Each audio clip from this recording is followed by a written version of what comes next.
The University of Colombo's Faculty of Law, through Centre for Environmental Law and Policy, partnered with the Commonwealth Legal Education Association and Amity Law School India to host two environmental law events in October 2025. Today, the 22nd of October, the Indo-Lanka Policy Dialogue on Regional Environmental Cooperation was held at the university's Senate Hall under the theme Shared Futures, Shared Responsibilities. Judges, policymakers and academics discussed how countries in the Bay of Bengal can work together to protect the environment.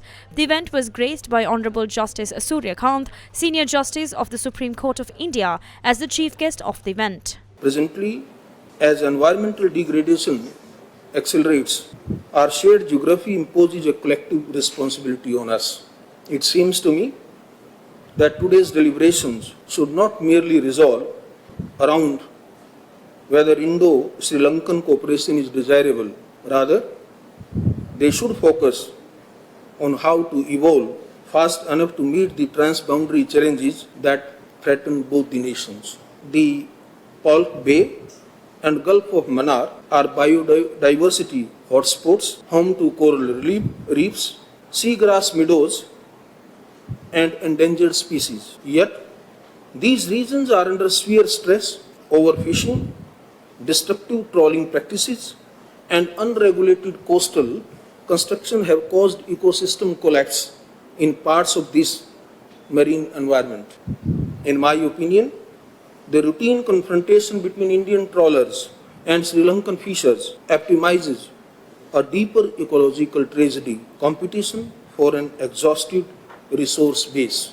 In this context, the Indo-Sri Lankan policy framework for environmental cooperation is strongly necessitated. The region between our two countries has in recent times re-emerged as a strategic corridor rich in marine resources but ecologically stressed. Initiatives like BIMSTEC, Bay of Bengal Initiative for Multi-Sectoral Technical and Economic Cooperation, and the Indian Ocean Rim Association reflect this burgeoning recognition that environmental security is integral to regional stability.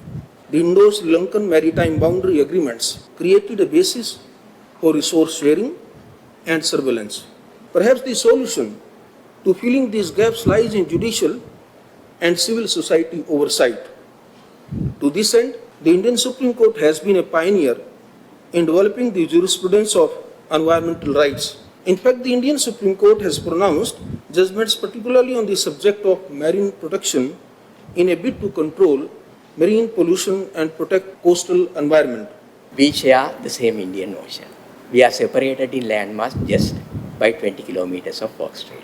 And we share the same airspace. Whatever happens in India has an impact on us, and vice versa. We were talking about BIMSTEC, the Bay of Bengal initiative.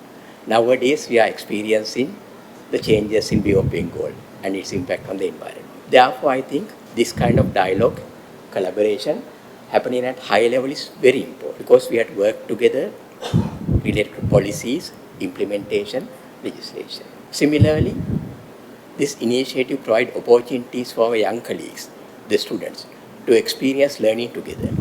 Young students from India and Sri Lanka working together, working on a very important area for 1 week. The Indo-Lanka Policy Dialogue on Regional Environmental Cooperation helped promote new ideas and stronger partnerships for solving South Asia's environmental challenges. The Indo-Lanka Environmental Law Week, marked from the 15th of October till the 21st of October, brought together students from both Sri Lanka and India to explore environmental law and governance.